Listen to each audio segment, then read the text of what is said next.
Добър ден! Здрасти! Днеска на 19 септември 2013.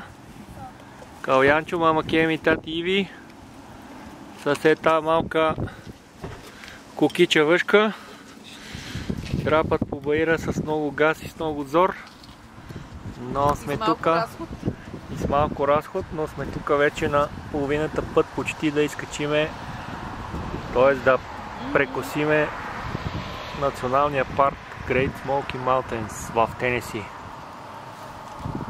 Мамо! Сега сме спряли покрай пътя, но да е хубаво времето, защото искаме да се качиме тук до най-високия връх, където естествено по-американски са го направили с кола да става. Евентуално ще се включим оттам, като стигнеме. За сега, много здраве! Чао! Чао! Чао! Казваме по-американски see you. See you later, alligator!